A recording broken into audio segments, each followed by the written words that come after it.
All righty. Thank you back, everybody, for another episode of DC's Real Talk.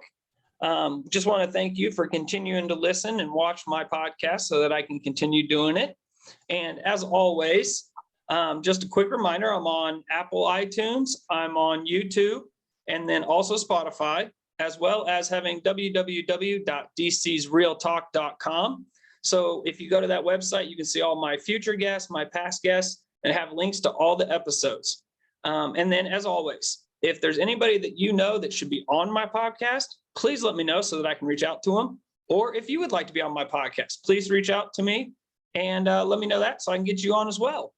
So with that being said, today's guest is actually somebody I've yet to meet, and I'll let him introduce himself. But last week's podcast had a really big following about a freedom project that my guest had talked about. And so this is the individual that's really helped him with that. And if I'm not mistaken, leading the way. So with that being said, go ahead and introduce yourself and let's get started. Yeah, thank you so much for even having me here, Derek. I literally had to think twice because we just met yesterday. I'm just like, what's his name again? Yeah. But yeah, my name is Ebrima, Abraham Sisay, and I'm the founder of the Freedom Project. And Jeff, the guy that you had here last week, he's the currently my partner and also my wise man, because he's so knowledgeable in this space. So he's kind of been guiding me as we work towards making the Freedom Project known. Mm-hmm. Yeah. Okay. So for those people that didn't get to listen last week, just go ahead and tell us, what is Freedom Project, and how did you become involved with it, and what's your interest in the subject? Yeah. So the Freedom Project is initially it was a documentary that I wrote in order to raise awareness about mental illness. Because just to take you back a little bit, I actually came from West Africa, and I moved here back in 2013. Mm-hmm. And I was dealing with a lot of mental health issues back in Gambia, West Africa, the country that I came from. And so my own mental health journey basically started when I went to the beach with a friend of mine, and he ended up drowning. And that's when I started having a bunch of panic attacks and dealing with just like, my head was basically loud. And through that process, I was a really good soccer player. I came from being very good to not being able to even kick a ball anymore due to that trauma. Because I was dealing with like a severe like PTSD, but then no one really knew what to do about it, and my personality started changing, and I on a personal level back then I was only 12, but then I can tell that something was definitely not okay, because I was a very loud kid, and then I became so quiet and just like sheltered. So through that, while I was also going through that, so heads up, whoever is listening, it can get pretty heavy, this my story. But I, ended up getting like molested by one of our coaches. And so when that happened is when I decided to quit soccer, because seeing the person who, molests you as a coach, watching you play was becoming a very bad trigger for my panic attacks. And out of nowhere, I actually developed a stutter from that, stress of being in that space. But back then, I didn't have the resources or the tools to know, how to deal with something at such a young age. And I just quit because I was beginning to blame myself, because obviously the coach was a great guy, and in the community, everybody know him. So it must not be my fault for putting myself in that situation and tempting him, quote unquote. Literally, that's what I believed as a kid. So I quit soccer. And somewhere along the line, I just kind of figured out maybe if I leave my country and go somewhere new, I can start over. And that's how I ended up in the US now, and which was not true at all. I like realized that when you come from Africa, everyone looks like you. I didn't realize I was a Black man until when I came here. Big shocker. And then the culture was different, the food was different, and I just came here by myself too. I didn't know anybody. Oh, wow. How old were you when you came here?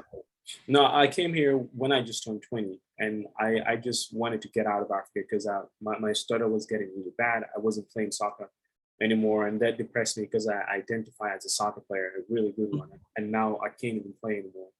So when I came here, I had to learn so many new things about myself, and then which was not the greatest experience. And I didn't know anything about Kansas City. I just went and lived on 63rd and Mhm. Truce. If you know anything about Kansas City, 63rd and Truce is a Yeah. very neighborhood. Yeah. And I was living in the middle of that, an African kid. So I was traumatized. Like I got stopped, by just some people robbing me, beating me, and I'm just like, what did I do? Wow. I just wanted to be in a safe space. I've Mhm. pulled up, with a guy with a gun. Yeah, it was just not the greatest experience, But I know I'm like trying to summarize, but like, eventually I was able to see a psychologist who kind of walked me through of what was wrong with me. And now I'm saying what was wrong with me and being angry at myself Mhm. for saying it because nothing was wrong. It's just that I had a Yeah. lot of really bad things that happened to me at a very young age, and I didn't have anyone or a resource to kind of tell me, hey, this is not okay. What we're dealing with, a kid should not go through what you went through, and Mhm. let us help you. So I had to figure all that out, and plus coming to America by myself, not the smartest decision, but it had to happen. Yeah, so I went to therapy. That's how I met Jeff. While I was just kind of doing therapy and trying to figure out how to solve the mental health crisis, just in Mhm. general, because it took me forever to find help. Like I was going online to look for a therapist because I didn't know psychologist and a counselor, and they're all this. They kind of do the same thing, not the same, but somewhat similar. You can talk to them on a Mhm. behavioral level, but I didn't know any of that. So I was looking for a psychologist, and I would get pissed. I remember when I see a counselor, I'm saying I don't like a counselor. I want to see a therapist. Yeah. Like I need help, and yeah, things were getting really dark for me. I actually like tried to take my life like 3 times, and Oh, wow. you know yeah, that's why I said earlier my story gets pretty dark. But Yeah, that so, got dark real quick. Right out of the gate, and then it just continued to get darker. I know it's I know it was that's why now I can like smile or even laugh about it because I'm genuinely grateful to be able to be where I am today. Because Mhm. me like 6 years ago, I mean I didn't even think I was going to be around doing what I'm doing today. But yeah, so the Freedom Project started because I went to therapy and learned so much about myself. The first time that I actually like connected my molestation, losing a friend, I cried so much, and I've never cried because I grew up in a family where I've never heard my parents say "I love you." Like we're not very connected at that level. So it's Mhm. like I grew up with like with like the typical message. You gotta take care of your own. You gotta keep everything within. It's like kind of Elsa, conceal, don't don't Mhm. heal, don't let them know type. So it's Mhm. like that's how I grew up, and but when I found out that I was just identifying with all these issues because I didn't have a solution for it, and I was dealing with real mental health problems, but I shouldn't have to identify with them because that kind of helps separate me from my mental illness. And but I was able to learn that through going to therapy and knowing what was in my head and why were so many thoughts in my head. And as you can see, the stutter just kind of disappeared, Mhm. which and sometimes it would come out, but now I know how to manage it. It was really bad. I would literally hit the table just to talk. How Yeah, long did it take to get rid of something like that? like 2 years. I mean, so while I was going to therapy, the goal was not to even get rid of the stutter. I just needed help. And Mhm. somewhere along the line, my personality changed, and Mhm. I saw me, the way that I was talking changed, and my confidence started to build up because I was aware of all this baggage that I've been carrying for so long, subconsciously, and somehow now it became known, so I had to do something about it. So I started showing up to therapy more often and being more intentional, and actually being honest with my psychologist, because it took me a whole year before I even said something honest, because I Mhm. actually enjoy talking to the psychologist because I've never had anyone listen to me.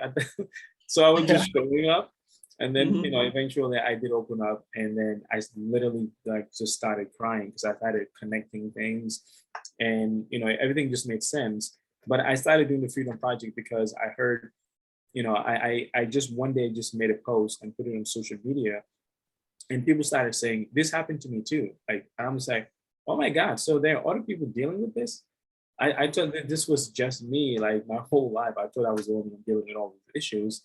And then, the more people I talked to, the more it became clear to me that this is a lot bigger than than I could ever imagine. And everyone is literally affected because we all have the brain that needs to be taken care of. And sometimes whenever our environment like stresses us, our brain actually process that and then circulate it through our bloodstream. So we're constantly dealing with very stressful environments in general, especially in the US, especially now after during COVID and the political divide.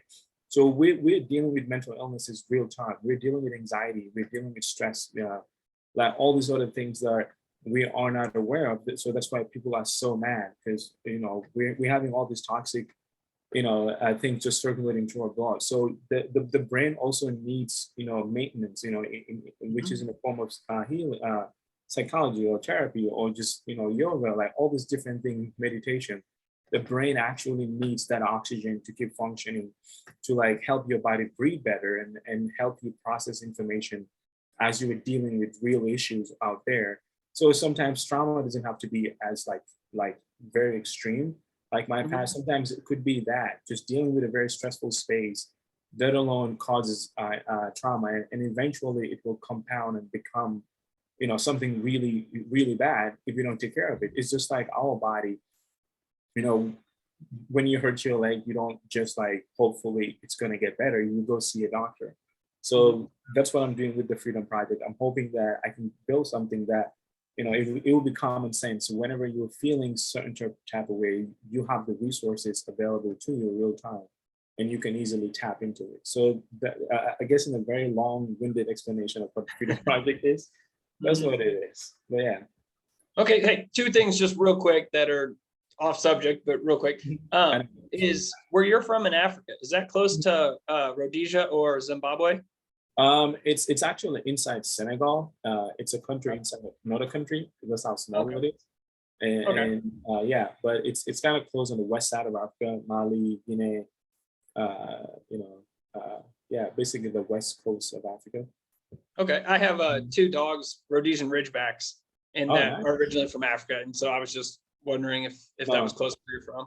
And No, then the definitely. other thing, real quick, is so how did you decide to move to Kansas City of all places? Other than it's the greatest city in the world as far as I'm concerned, but No, I mean it is. Now that I've been to other states, I'm like I can't wait to go back home. It's like yeah. Kansas City because I'm really excited just to go back. It's definitely better than a lot of places for sure. But back then, I graduated high school, and actually I graduated super early. Like I was very small, and I had to work with my dad for like a whole year and a half but then the reason why I did that is because I wanted to convince him to pay for my tuition to come to the US. So I literally did a whole pitch deck for my dad. I'm like, hey, look, year one, I'm going to get my degree. And then year two, I'm going to get my master's and PhD because African parents, that's all they want to hear. Master's, PhD. You're either a doctor, a lawyer, or a failure. It's like, you have to get higher education. So I was able to convince my dad to pay for my tuition. But then he told me that I had to work for him first, just so that he can see whether I'm mature enough. He was like, "Nah, that's easy. You already told me what to expect. You could have hide that. Maybe I'll mess up." But then I was a great employee for him, and then eventually he said, "Okay, cool. I'm gonna pay for your tuition." Because he used to work with the government of the Gambia, so he had a diplomatic status, which helped me to come to the U.S. because usually it's really difficult to come to the U.S. from a third world country. But his status helped me open doors for me to come to the US. And I didn't like go to school and then studied, but somewhere along the line, I met some guys from Vietnam, and they were all developers, like hardcore software developers. And they were also here studying accounting because their parents wanted them to be accountants. I was like, what's up with immigrants and the parents? So I like started hanging out with them, and then I also started coding, and it became, I was like, this is fun. And I actually switched courses from accounting to computer science, and I just went all in and I studied that. But then my dad wasn't happy that I switched because he wanted me to study accounting. And I'm saying, but I found something that I actually really loved and enjoying. And I can tell that the future is going to be technology, but he didn't get it. He wanted me to study accounting. It's like it's more of a cultural status thing. My son is a PhD in some numbers stuff and or working for NASA.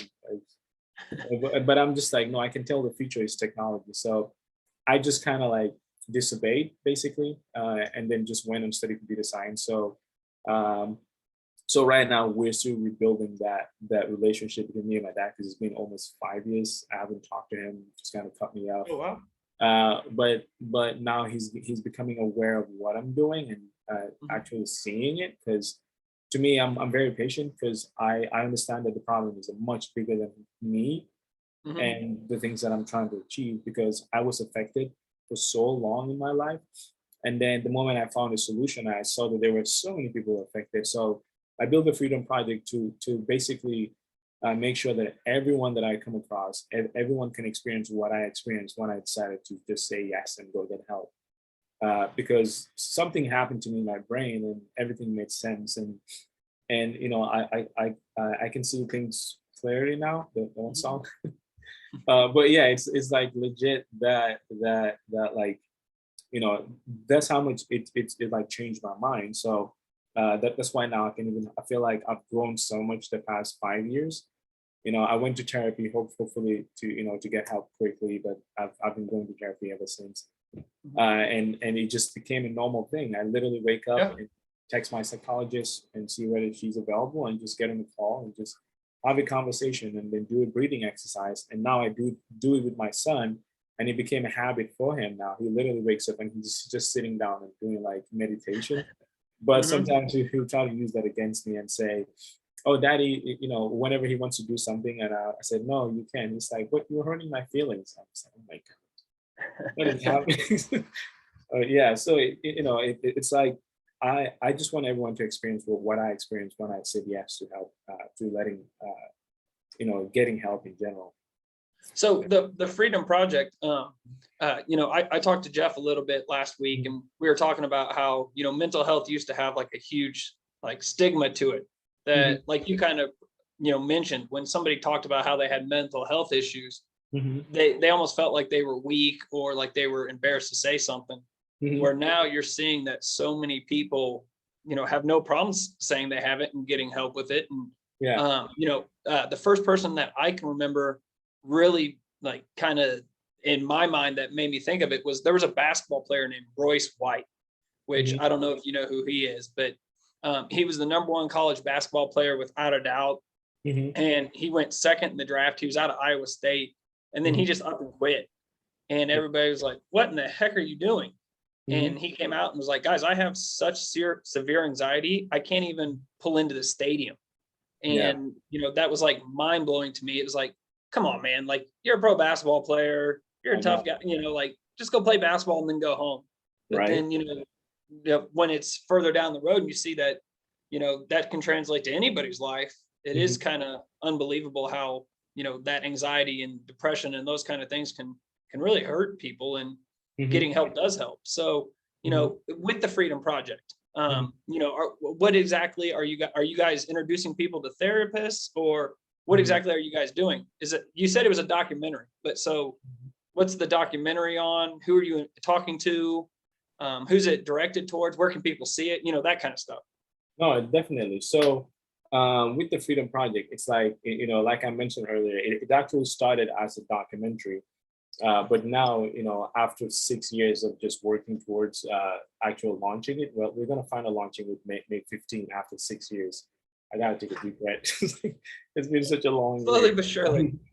But yeah, so it's like it became a like a startup now, because initially when I started it as a sense in a sense of nonprofit, and Mhm, then I was talking to a bunch of other companies that can help me fund it, but mhm, usually they will have their own pillars. Actually, now I'm so jaded by the word pillar, because they were like, oh, it has to fit our pillar, and then which means I had to adjust the project to fit whatever the pillar was. And I'm mhm, just like, okay, cool. I'm gonna turn this into a startup and then build an actual machine that's constantly working for the people. So now it's an actual startup where we're building an entire software around the Freedom Project, which I call the Empathy AI. And the goal is to intervene when it comes to suicides and a bunch of other, ideation that happens online when it comes to people Googling. Because, as a developer, algorithms can always predict what people are doing and all these sort of things. What if we flip that and make it go towards actually predicting like someone about to take their life? Because back then I was constantly making videos of me literally driving so bad, like literally letting people know that tonight I'm probably going to be in a hospital or dead, and no one cared. And I was doing all these hints and just letting people know. I was hoping someone would say something, but no one was saying anything. And then I was like, well, I guess no one cared about me. And plus, it was a country I didn't know anyone. But back then, my brain could not piece that together. That hey, you are new here, no one knows you, bro. But but back then, that's how hopeless I was. I was literally trying to take my life. But imagine if we had something that would intervene, where we can partner with all these major corporations like Facebook and Google, TikTok, and Twitter, and tell them, hey, we're going to intervene whenever we see someone typing certain terms, things that are telling us that this person is in the, it could take their life. And so that's what's happening on the education section of the Freedom Project. So I'm actually building that. Like I said, I've been self-funding for 6 years. I'm building the technology with two other developers that I've known for my whole life in the US. And we don't want to release it until we know that big media cannot penetrate it. They cannot use that information to advertise people to go get help, but in a very toxic way. So that's why we're sitting on it.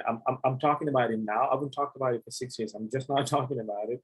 I don't know how my advisor is going to feel about that. It's going to be like, hey, why are you talking about this now? You know how dangerous these people are. But yeah, so that's on the education side. And then we're also building a masterclass platform in order for people to go in and just quickly learn about like what's the difference between a psychologist, a therapist, a counselor, what's mental health, what's mental illness, kind of like a psychology 101, but broken down for the regular day-to-day people. And I decided to do that because I do a series called Do You Feel Free, where I kind of go out and about all over Kansas City and just randomly interview people. Do you feel free? And the responses are so heartbreaking sometimes. You'll see someone well dressed, and then they're like, they'll say something in the lines of, "Oh, wow, no one has ever asked me that. Do I actually feel free?" And they'll say things like, "Sometimes I feel like I'm just living in a loop. I wake up, go to work, I come back, and I feel like this is my destiny for the rest of my life." Like things like that. Or someone would say something in the lines of, I don't really know what's happening in the government. I feel like they're against us and they're just in their own world. So it's like everyone has a definition of freedom. So I want to build a hub where they can go in and learn about ways to have a better state of mind. And so Jeff is actually working with the curriculum for that education side because he has a background in art. He actually experienced a lot of mental struggles himself. Yeah, he had a lot of anxiety as a kid. And stuff. Yeah, exactly. So he brings a lot of different like perspectives to the curriculum itself. So so that's one section of the education, but that needs money in order to build software. Like I've spent probably $300,000 just implementing, designing, hiring, all this sort of stuff. And then we have the actual filming, the documentary itself. So the documentary acts as an awareness for that platform. So I shoot the documentaries. Usually one project is costing me around 70K. That's because I have an agency that does advertising for really big companies. And so I just take that money and dump it into there because, that's how much it means to me. So all the documentaries are I'm hoping, I'm going to put it on all the streaming services. So the Freedom Project has a huge potential to be on Netflix, but it has to be completely finished, which is like an $800,000 budget just to finish it. But then I'm going about it in different smart ways by actually focusing on doing micro documentaries and doing events around it. So which opens another whole new portion for us to even be able to raise money in order to fund what we're doing. Because I've had VC meetings and a lot of people want me to stop talking about politics in order to just focus on the money-making machine, which is the data company. And I'm just like, well, that's not the whole point. The point is to just give people access and intervene. But they're seeing different ways to go about it in order to make money. I'm just like, that's the whole point. I don't want this to become, another Facebook where we're just mining data from people and then using their Enneagram numbers to sell them more personal product, because that's how scary it can become very quickly. So I'm just gonna keep self-funding it. So this May 15, we're actually doing an event in Kansas City to kind of talk with the legislatures and the state representative. We already have 3 state representatives that have jumped on board to actually help us write the bill and present it.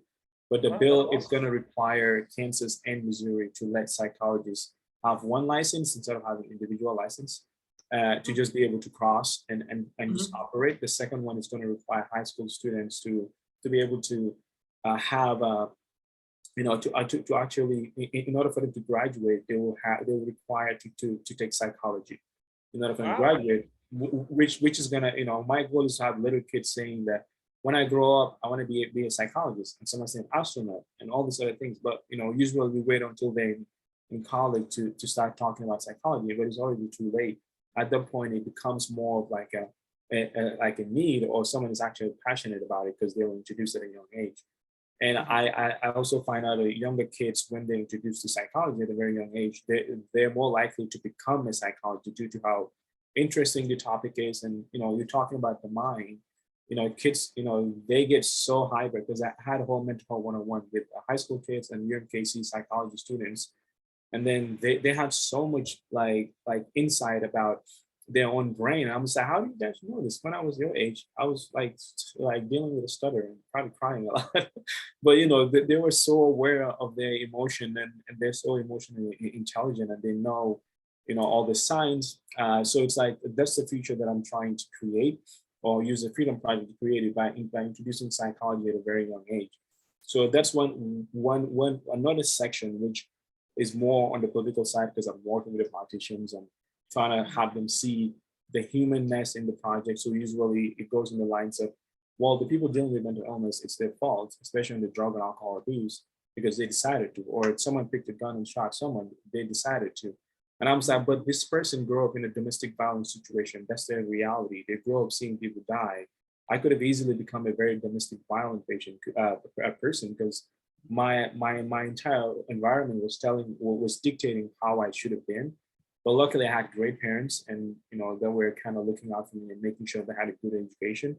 And some people don't. They grow up in that space, and they have to be the parent at a young age. Especially in the U.S., it was very common. I was very surprised at the data of how much houses without dads or Yeah, without parents in fathers. general, where kids have to grow up quickly and become parents.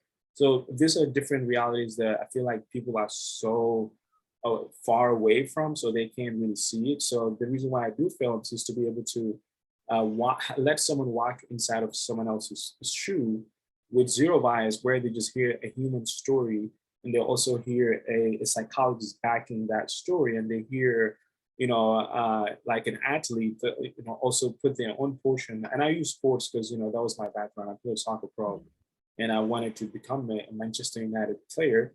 Probably, I'm glad I did not, because Manchester United, we're doing really bad right now. Like the team is so bad. It's so heartbreaking watching me play now. But yeah, so it's like I use sports because sports brings a lot of clout to just social issues, because you have these guys that are supposed to be superheroes, and they're huge, and they're all like, oh no, I deal with anxiety, because especially the story that you mentioned earlier about the guy dealing with anxiety, the college player who just got up and left. That's what happened to me, because no one knew I was wrong, but I was supposed to be a really good player, so I should have been able to figure this out. But to me, I'm just like my head is, it's so loud. It's telling me that I suck. I'm telling I'm identifying with the stutter. I'm saying people are automatically devaluing me the moment I start speaking, because I believe that, because now I have a stutter. So obviously no one want to talk to me. So it's like we say all these things in our head and we believe it. And then we easily just walk away from things, because the environment is not safe enough for us to know what's wrong with us and what to talk about. So yeah, I know I can talk about this all day. I've done 6 years of research, so my head is full. Yeah. So now, Yeah. those videos that you're talking about, and the other documentaries that you've done, are any of those available where people can watch them now, or is this going to be a deal where everything's released all at once? No, so the Freedom Project, with that, I'm like projecting for us to finish it in the next 2 years due to how expensive it is. But the one that I'm doing in May 15 is actually going to drop May 15, which is more narrowed and focusing on Kansas City. because the goal is to address violence and homelessness in KC, burnout in the healthcare space, and also child mental health and wellness. So I'm doing this because when I became a dad, I started researching into child mental health and saw how bad the numbers were. And also, I actually had my best friend shot and killed like 2 years ago. When he came to pick me up, but I wasn't feeling it that night to go out, and he decided he's gonna go home because I wasn't going out. So on his way home, some random person like literally killed him. Zero connection, but this person was dealing with so many different issues, which was hard for me because I'm talking about mental health now. I had to figure out how to forgive someone who was failed by pretty much everything in his life. Still figuring that part out, still taking therapy for it. But So since you talked to a bunch of people, have you noticed that since all this COVID stuff started, or like this pandemic, like a complete change in people's mindset towards, more depression and stuff like that? no, yeah, I mean, like I said, I've been doing this for 6 years, and the first 4 years have been so excruciatingly difficult to even have anyone's attention, the media, even the politicians, the corporations that I reach out to for them to sponsor events. Like that's why I've spent 300K, because I'm going to all these people and they're saying no because it's not their pillars. I'm air quoting right now, but after COVID, I guess COVID still is happening, but it's like more people are opening to talking conversation. And now I have a partnership with KU. I have a partnership with pretty much every company in KC right now that's in the healthcare space. And then I just got a bank, literally a bank sponsored one of our events. I was like, I didn't realize banks give away money, but it was very weird. I was like, well, thank you, I appreciate you guys. So it's like now people are opening up, having, wanting to talk about it, especially in the healthcare space, because they're also realizing how burnt out their employees are. I've had a few healthcare focused companies that have reached out, which I need to follow actually. And then they're wanting to actually sponsor the May 15 event because I have a bunch of like posts going on, like a bunch of articles that I wrote myself, and just kind of inviting people to like jump on board because May is Mental Health Awareness Month, and we're doing an event May 15, which is focused around the city of Kansas City and raising awareness. And the goal is to push this for 2 months within Kansas and Missouri. So basically the goal for, I'm doing a pitch by the way, healthcare people. Yeah. It's like, so, the goal is for them to basically attach their brand as a healthcare company that can become the call to action to, because, I'm going to be reaching to Kansas City people in general. So a healthcare company can have, this was brought to you by, for example, KU. And then the landing page will have their marketing materials and their call to action, so that when we show the film to the people and say, well, this is what we're trying to do, Freedom Project, and this is the bill that we want to pass, and this is the problem, and that's why we want to solve it. And this company is supporting us do it. So they provide healthcare, mental health, whatever it may be. And then you can go and opt in and talk with our company right away. So it's like a combination of different brands coming together, because I genuinely believe the only way that we can save the planet literally is to invest in people's mental well-being. Because back then when I was dealing with all of these things, I didn't really care about anything like the planet. I don't want to, I'm like, yo, I'm a planet. I have so much issues right now, and why do I have to care about the ice age? So it's like now I like talk to brands and like invite them to come on board so that we can all collaborate, where I get to present the film and then let the state know what we're trying to do, and then let the public know why it is important and what exactly does it even look like, the problem, because a lot of people don't know what the problem looks like because they're separated from it. But we're all getting affected either through our wallet, through our companies, or through on a person to person, because even the people that are out of this situation are paying for these problems that they aren't even aware. And that's why now the mental health budget in Missouri that was proposed, it was from last year was 650 million, this year $2.48 billion. But not everyone knows that, and that that fund is coming from people some way somehow, because it's for the state. So it's like we're paying for it whether we like it or not. So it's like usually, but I do like to bring a call to action partner That's my mom when she calls when she doesn't stop. Yeah. But yeah, I just sent her a text.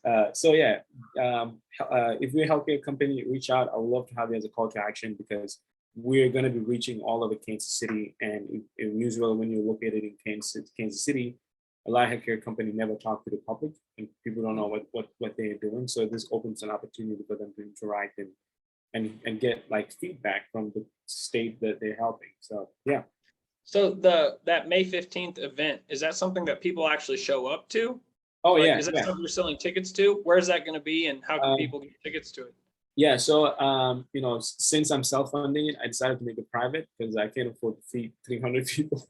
So right now, I'm just opening the event to 70 people, and it's a mixture of business owners, legislatures, state officials, just the people that I need in order to make this build actually a thing. Because Mhm. usually the conversation takes forever. Like it's been 2 years talking to politicians, nothing happened.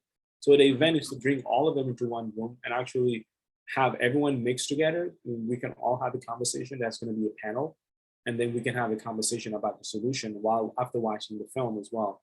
And then it's going to be at the Crossroads Hotel downtown, and May 15 from 4:30 to 7:30. However, it is a closed event, 70 people, a mixture of the people that can actually help me, and obviously a few of my friends that I've kind of been helping, supporters, other family members that actually support what I'm doing. Because coming from an African family, you don't talk about mental health, so I don't have a lot of support Mhm. on that side, except a few cousins that live here. But yeah, so it's a combination of just people that can help make the solution, and then for in the next 2 months of end of May, June, July, we're just gonna make sure everybody in KC sees the video. Awesome. And where will they see the video at Uh, once so once after it, May 15th? Yeah, so the first 2 months, since I'm trying to have everyone have it in KCC first, so we're gonna run a bunch of commercials on social media with the TV network where we're gonna premiere 2 minutes of the video Mhm. all over KC, and then people will get to actually hit and watch the full version on the landing page. So that's where the healthcare call to action partner comes in, where when everyone in Kansas City clicks the video, they get to go to the landing page, and then they'll get to opt in to watch the video. So the healthcare partner will be able to have those data to reach out to those people and offer them their call to action. That's why I'm very focused on having making sure that's a healthcare focused company, not Mhm. just any someone selling a $999 product, Right. but someone that's actually meaningful. And because I've had a lot of offers of people that are wanting for that exposure, because Mhm. I've built an email list of 30,000 people just in case, Mhm. with no budget, just me just kind of reaching out and talk to them. Oh. That's how easy people can do that. But the Mhm. total email list is 300K all over the United States, and it's just people reaching out, usually telling their story and just letting me know. And the Freedom Project know like their own personal story, because they're like, hey, we heard your podcast. Like people like you are making it easier for me to reach other people. Or they'll say, we saw a video, we saw this, I lost a son to suicide, or my husband was very violent, but after he went to therapy, things changed. Blah, stories like that all over the world at this point. I had one in Africa, which I'm very happy about, because usually no one talks about mental health in Africa. And I'm just Mhm. like, finally, people are talking about it. We actually, Yeah. I was actually talking to somebody earlier today, Hmm. and I was telling them about my dad actually had one of his employees, his son, kill himself a couple months ago. I know. And the guys, and I mean, obviously, everybody understands it's going to take a while to get over it. Oh yeah. But, I mean, it's been, I want to say like 6 months. Mhm. And still to the day, like when the guy calls my dad, he cries half the time still. I mean, he just can't believe it. And his kid just said that just all the pressure that was out there. And then, this was pretty much still during the pandemic. It was Mhm. just overwhelming. And I guess he just didn't feel like he had somewhere he could reach out, or Yeah. and yeah, it's super sad. There's stories like that all over, I know. Yeah. Especially this past couple years, like that's why I'm doing the child and mental health wellness, because I want parents to be able to watch a video and then understand that there are certain things that kids are saying, but Mhm. us parents aren't aware. Like things like, I'm good, it usually is a big red flag. a kid is Sure. actually going through, but they don't feel safe to talk about it because they're constantly blaming themselves. Mhm. I've had kids tell me that they blame themselves for the pandemic and their parents fighting all the time in the house because they can't go to school anymore. Mhm. Like, those simple things are, causing, the rates to go up. I just had a friend whose son's best friend took, you know, is going through there right now. And we used to talk all the time, but it's been like, I think like almost 4 weeks now since she actually responded to any of my messages. But I'm Mhm. constantly just like sending her voice notes and messaging her to make sure that, hey, I'm here, Mhm. because the parent also is blaming herself now because she's like, how did I miss this? Like, Yeah. I am the parent, I should have known. And, Mhm. just kind of sending her like words of encouragement, making sure that, hey, like, you know, it's not your fault. Things are just hard right now, especially with COVID. And unfortunately, a lot of kids are identifying with the problem, and Mhm. they when they blame themselves, it usually gets, it can be very scary. So I'm hoping that the film is going to shine a light on that issue and let parents know how to intervene and in the most safest way possible, where you go in and have a conversation and in a way that they're talking and listening, which is hard because I'm me being a parent, my Sure. 4-year-old is always sharing his feelings. And Mhm. but I'm making it a habit to just let him speak and just make sure I understand everything that he's saying. And we Mhm. like, now, we have an open floor, we have great conversation. So yeah, it's definitely a big issue, which I'm hoping the state will understand it after they see the film, because I'm having some Yeah. really strong stories that are behind it as well.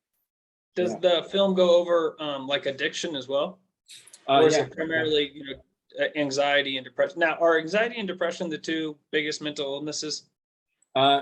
so anxiety and depression is what everybody talks about mostly, Mhm. but then trauma is a big problem. Trauma, in my opinion, and based on the research, it's a big one. It's like Mhm. because we can get traumatized by the smallest things, and usually Mhm. it doesn't have to be extreme.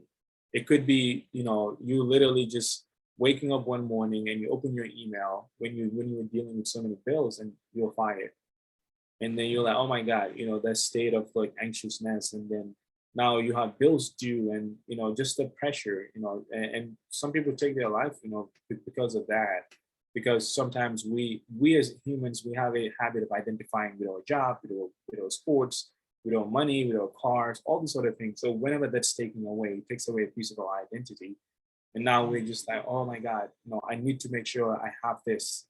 And that's where the illness actually signs, and it becomes a problem. And people are constantly identifying with that illness, but they're already identifying with the problem at the same time, so the pressure alone is crushing.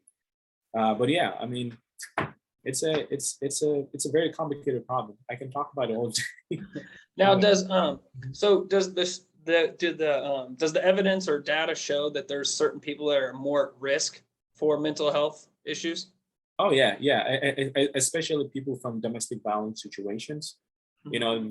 They're definitely more at risk. Imagine a little kid growing up in a space where the mom or the dad is very aggressive to each other, and they see that constantly becomes a normal thing to them, and they Mhm. grow up and they think that that's how you show love to your spouse, and they do the same thing, and usually, which also adds stigma to mental illness, which now people are identifying violence to mental illness, and Mhm. mental illness doesn't breed violence. It's just that the social problem, the domestic violence, because we just pick up on habits, and sometimes subconsciously we don't realize it's actually bad, because we genuinely believe it's good and we have good intentions. Like the saying goes, that, the pathway to health is filled with good intentions. So it's like Mhm. we actually are like, wanting to do something good, but depending on what you believe, and sometimes your environment have everything to do with that. Some people think taking life is a normal thing to protect whatever they believe is a good thing, Mhm. and so some people end up losing their life, and to me, whenever I hear like someone lost their life, it's like the same as losing an entire planet, because you literally kill someone's hopes and dreams, and the love that they have for every individual in their life, like all the connection. Like, we're so connected to so many people, so losing one life is such a big thing, especially to like suicide. man, it's like that. It takes a lot for someone to be that deep to like take their own life. Because I've been there, and I've tried 3 times, and somehow I don't know how I got out of it. Especially when I went over a cliff, and Mhm. then I came out fine. My fingernails were just gone, but Oh. I'm just like I feel like God just came and just robbed me, Mhm. and then like literally the firefighters was like, wow, yeah, this guy's dead. Like literally, it looked like a giant stepped in his car, and I'm just like, oh, I'm here. They're like, get down, lay down. Why are you moving? Like freaking out, and they wrapped me up and made sure I would have an internal bleeding, rushed me to the hospital, but nothing Oh. happened, and I'm just like, oh my god, I just wanted to end it, like literally. But then I'm still here. At least back then, that's what I was telling myself, and I was planning. I was literally like preparing for the next one because that's how bad it was. Because I was like, no one knows me here.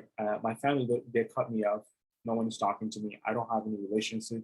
Everybody hate me. I'm getting beat up by random people. I'm getting robbed. And then Mhm. I'm just, people are calling me a black man when I don't know why. My name is Abraham. So it's like all these things were just piling up. And I'm just like, it's my fault, of course. It's my fault because I have a dark skin. I was saying all these things to myself. And then it became too overwhelming, and I wanted to take my own life because I was rationalizing. I believed in everything that I said. That's why I said, when we believe that taking your own life is the good way, we would do it, because somehow the human brain is very convincing when it comes How to ourselves. how much do you think social media has really affected at least the younger people even? Like, what's the data show on that? Man, when it comes to social media, it's such a confusing. I mean, the data itself is so confusing. But to me, I like to use my own experience, my own opinions as well. I just throw my opinions everywhere.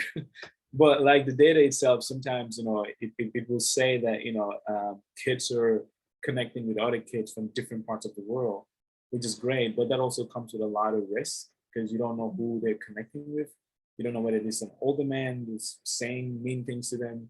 So Mhm. we don't really know what's how that really affects them. I guess the next generation, when my generation is older, then we'll find out what's happening at that point.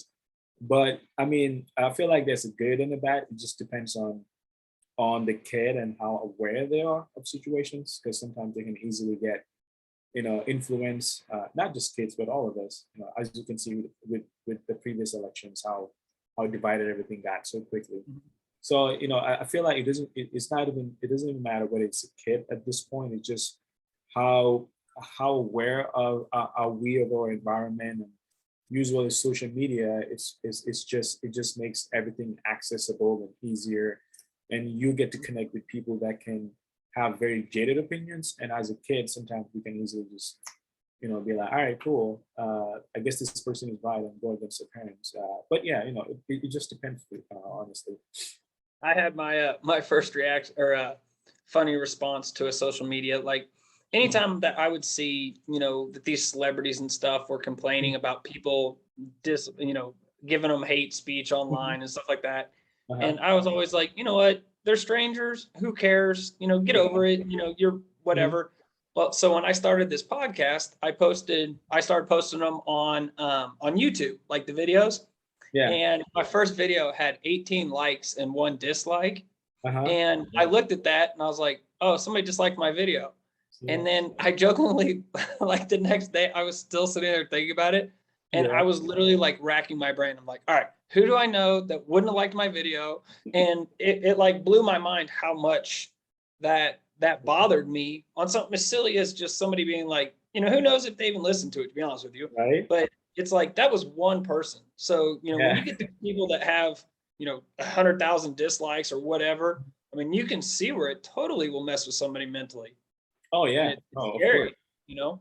No, yeah. I mean, I like talk about mental health, and I get some people would say some really like hateful stuff. And I remember, not now, definitely, I've definitely gotten really good at it, just not Mhm. not even giving that power anymore. But there's some moments where someone will say something, and it will literally like resonate with me, and then Mhm. I'm gonna say, what the heck? Who the heck is this guy? Like, Yeah. and then I'll literally sit there, and mind you, there's like so many comments of good, positive things, but then I'm just focusing on that one thing. Because sometime again, sometimes we would give power to it and actually think that it is real Mhm. when this person doesn't even know us at all, and doesn't even know who we are. That, you know, they just heard one, you know, opinion that we share that they don't agree with, and they just kind of just went hammer. We don't know what state of mind they're in.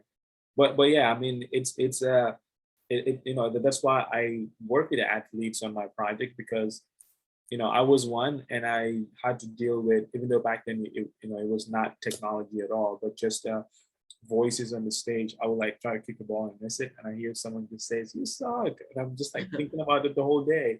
And I was Mhm. like, "No, I'm actually pretty good. Like this, I should try to figure out who this guy is and try to play with him one on one, and show them how really good I am, and how hard this game is." Like, Yeah. you know, I was at the Sporting KC game, and the guy just like yelled at you know, like Daniel Salawi, because we actually partnered on the Freedom Project, so I've been trying to support. And then he was playing and he had a mistake, and this guy was like, "You suck." And I wanted to fight with him because I was like, "You don't know the amount of pressure that goes in your brain when you hold the ball and you see three men really rushing at you in shape, and you have a stadium filled with people, lights, it's raining." I was like, "You don't just say stuff like that." And he was like, "Bro, it's not that serious." I was like, "No, it's serious." And I Did was you ever like, "It's serious." Mhm. did you ever since you're a soccer guy, did you ever see that documentary called The Two Escobars? No, I haven't seen that.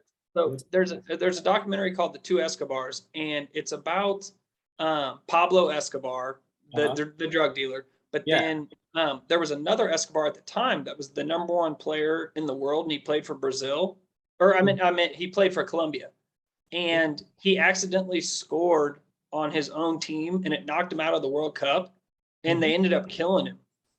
Mm, And so like it went over the like this guy was the biggest star in the world, and he made right? one mistake and some Mhm. fans killed him over the deal. And Yeah. it was fascinating, like just how serious people took it. And like I mean they were Yeah. threatening his family's life and all this stuff. It's like golly. Wow. No, yeah, like soccer fans are very scary. Hmm. Yeah, so especially like you know, like Italy, man, those fans are something else.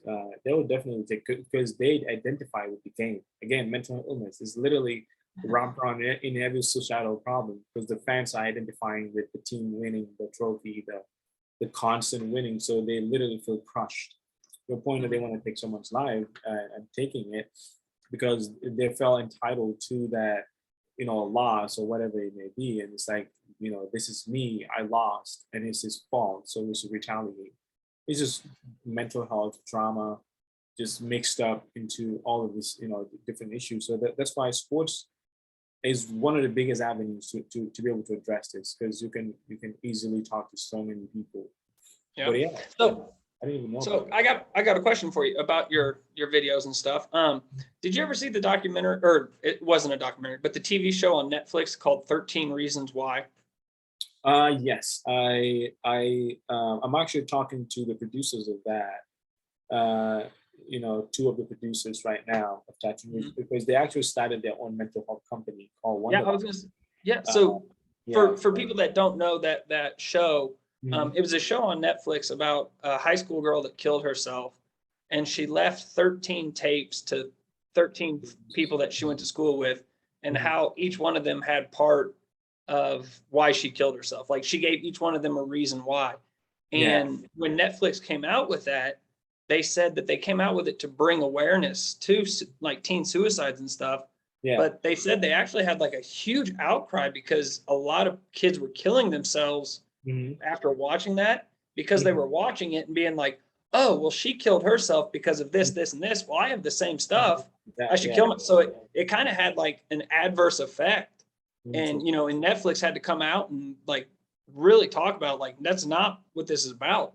Mhm. So, how do you, when you're talking to people, Mhm. how do you, get that a point across of, we're trying to help, we're not trying to push you that way. No, yeah, of course. No, I mean, you know, that's why with me, you know, I always have a call to action, either that's a company or an individual that can actually put emphasis. So whenever I do films, I always have a psychologist in there to mediate the story. You know, even Mhm. the writers, you know, there's a PhD person there, because I'm not that smart when it comes to psychology. I just have my own story, and I feel like, Mhm. you know, a lot of organizations like Netflix, all those other things, they always come from someone's imagination, Mhm. usually, and with some story element, but they're taking the story away from the creator and then recreating it. That's why I'm holding on to it, because I'm like, I don't want to make that mistake of them eventually finishing it and then doing it in a way that it doesn't align with why I'm doing it, which is I personally was impacted by this, and I'm a testimony. I'm basically saying my testimony that I was this close to taking my own life, and here we are today, and I don't even think about it anymore. So it definitely has everything to do with storytelling, and usually with with places like Netflix, they want longevity of their users and they want people to keep watching, so they drag these very heavy, depressing shows where there's not that much balance when it comes to actually intervention, because they're keeping that suspense, but you don't know what headspace that person that's watching is and to me, that's why I stick with documentaries mainly, because Mhm. I want to tap into people's subconscious by actually addressing social problems, because subconsciously we're all aware of how bad things are, but it's usually we're in such a really good space that we don't really think about it, or we're too busy, we don't even think about it at all. But subconsciously, we know that there's violence, people are dying. We know that kids are affected heavily, ourselves are affected. We know that we're burnt out, but it's like, but we gotta go to work, and we just shove everything down. But if we can talk to their subconscious by having other individuals that are brave enough to come and speak up. Like for example, whenever I talk to people, they will say things like, "Whoa, I didn't realize that that's what anxiety was," or "Oh, I was molested too. I'd never talk about it." So it's like things like that always come up. "Oh, I was literally on set one time, and a PA would literally just cut this set. Usually PAs don't do that at all.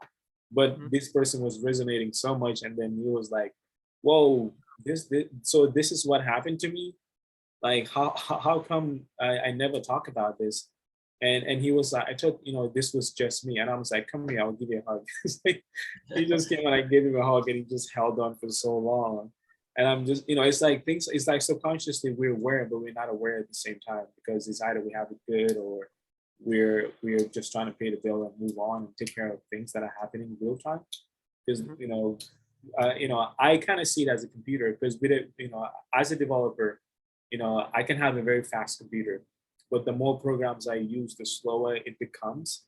And if I don't take time to update it, or make sure that all the other programs, heavy programs, are closed, eventually it's going to slow down and it's going to crash.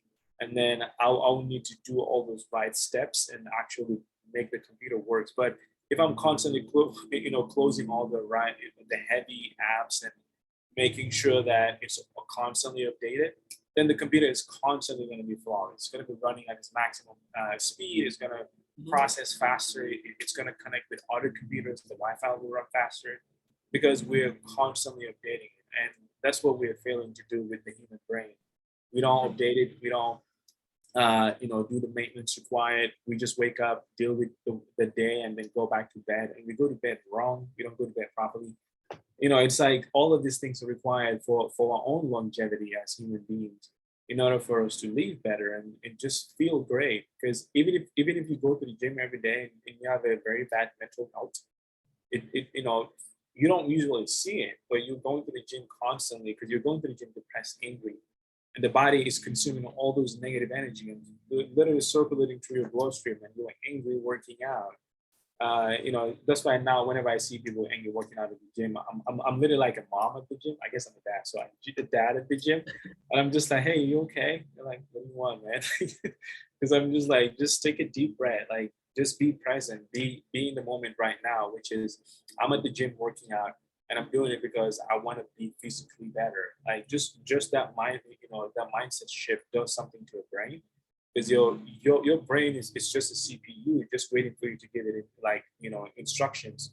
And if you don't, it's always gonna just kind of remind you, hey, like your shoulder is very tight. Like that's why whenever people get anxious, they will usually hold their head. But I'm just like, where are you feeling? Is it in your chest? And they're like, what's is your chest tight? And they're like, yeah, it's my chest. All right, let's take deep breaths and make sure that we can bring ourselves back to the present, because we're going into things that we have no control, either the past or the future, and we forget that we are in the here and now. I know. Alright. So yeah, it's very important. That's what I'm trying to say. Okay. Yeah. So for people that are listening, right now, give us a couple of things that they should do Mhm. to help with mental health Yeah. until, to get to the path of getting right. Yeah, definitely. So it's like, with me now, one thing that makes the healing even, or just the practicing even easier is the first thing to understand that I am not my mental illness, which is us identifying as whatever that trigger is. That could be my job, that could be the work that I'm doing right now, it could be me being a sports player, me being a chef, all these other things that we usually practice on a day-to-day basis. So identifying with those things, whenever they're no longer out there, it usually it's just like a crutch that you're holding, and the crutch is no longer there, and you fall drastically. So it's like that, being able to make that mental shift and saying that I am not this thing, or I'm not my depression, I'm not my anxiety. I can be anxious and still be, present, and still be okay. And then usually I do a lot of breathing exercises just throughout the day. Because just doing breathing exercise actually does something to your body. Like I would literally So feel my, what, just breathing in and breathing out? yeah, just like intentionally breathing, not just because we like breathe in and breathe out every day, but we have to be intentional. All right, cool. I'm feeling because anxiety usually is not really a bad thing. It's just our body just letting us know of something that we're not aware of currently. So, Mhm. for example, I was talking to a guy today, and he gave me a very beautiful example, which is like when you go to like an amusement park, and you're about to be in a ride that's very scary, but your heart is racing so fast. uh, that's anxiety, but you're excited at the same time because you're about to experience something new. However, vice versa, usually it's like you're about to experience something that you've never done before, but you don't know anything about it. You don't know the outcome. So the anxiety is coming at a negative angle. So usually we get super paranoid, super anxious, but it's actually like affecting us, and just in general. So with me, like just breathing, it's taking deep breaths is a good thing. And usually when I wake up, I try to be very like intentional, which is hard as being a developer. I wake up, there's like seven computers in front of me, but but I try to wake up and just wake up from my bed, go to the bathroom, wash my face, brush my teeth, and actually stretch, do yoga, and usually just to set my day, and get my body ready to just tackle a very long day. And as a developer and working in the mental health space, I have really long days of constant meeting. And throughout this meeting, I make sure I'm eating. I always have a bottle of water, constantly drinking water, and just be just very intentional, per se. It's literally that simple. But it's like we just keep pushing it away. Oh, I'm gonna eat later. Oh, I'm gonna drink water later. I'm gonna be present later and just focus on what's happening.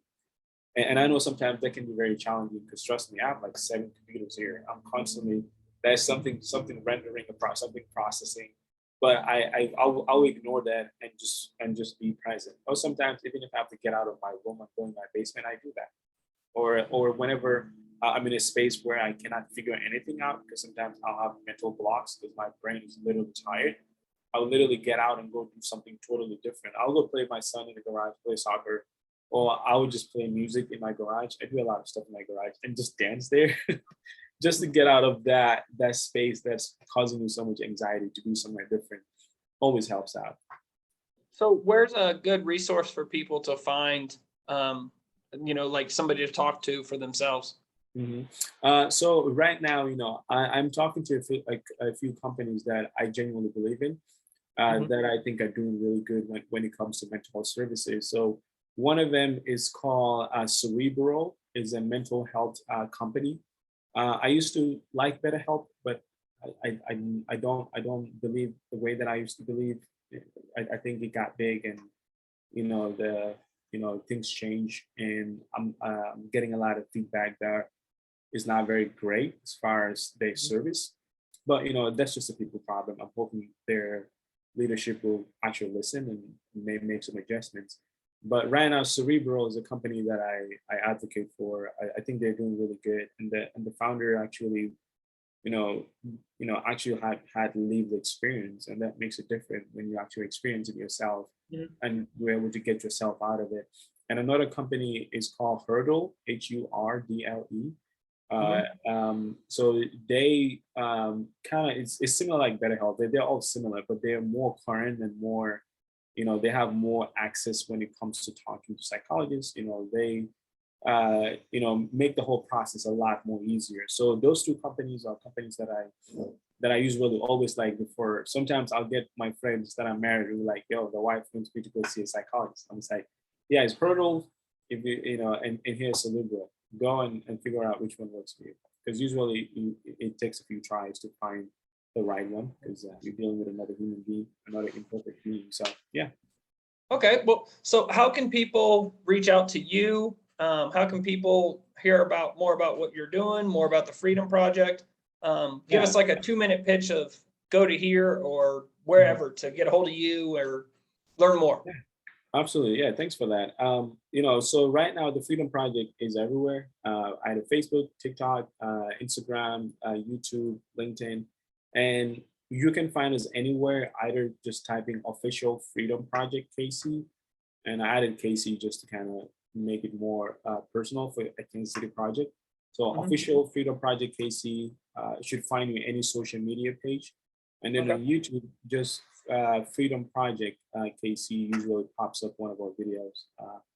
And yeah, so the logo is an F and a P, and then the P, the bottom has a key on it. Basically, Okay. just saying that the key is within ourselves, and we just need to figure out how to find it. Oh, cool. Yeah, so FP Freedom Project everywhere. It's very easy to find because I've spent 6 years building the SEO to make sure people can find it as quickly as possible when it comes to accessibility. So yeah, I think that's it. Okay. I always Well, forget to talk about myself. But yeah, you can okay. find me on when you find Freedom Project. I'll be there somewhere with a fedora talking about mental health. Okay. Sounds good. So, one last thing I'll ask you before we head off, but first off, thanks again for doing this because again, mental health is super important. Obviously, you feel very passionate about it, but it's also something that I like. But so before I let you go, any good documentaries or videos or books out there that you would recommend that don't necessarily have anything to do with you so far? Oh yeah, so there's a documentary that I'm currently very much enjoying. It's called The Social Dilemma. It's on Yes. Netflix, and they do a really good job on talking about mental health, but from a kid's perspective, children's perspective, and social media. They did a beautiful coverage. So I mean, as a parent, I enjoy watching that because I'm also like realizing that I'm actually old. Like the younger generation, they have some lingo that I don't know. So yeah, that is a great documentary. And when it comes to books, I'm currently reading a book by it's called The Body Keeps the Score. It's a great book. It basically talks about how just everything that we talked about, self-identifying with your mental illness, and not dealing with them. Eventually, your body is just keeping all that, just shoving everything down. And usually, people, whenever they have that break, it becomes a very severe mental illness. So before it becomes that severe, kind of intervening early. So The Body Keeps the Score is a great book. And then The Joy of the Disheartened. I can't say that properly. It's the joy of the Okay. disheart. Can you say that? Because my Yeah, I accent. can see it. The Yeah. joy. I'll, Yeah. I'll So I'll type it in the okay, in the cool. Yeah, it's by Kevin Dedna. It's a phenomenal book. It definitely helps people see mental health in different communities because Mhm. that's the founder did a great job just helping people walk through in other people's shoe in order to learn about different signs of mental illness. So yeah, I mean, great resources for sure. All righty. Hmm. Well, thank you again for doing this. And, please feel free to reach out to me if there's anything I can do to help you guys along the way. And, please keep me posted on the Freedom Project. And if Hmm. there's anything I can tell the listeners about it, or if there's any ways to raise additional funding or anything like that that you need, please feel free to reach out.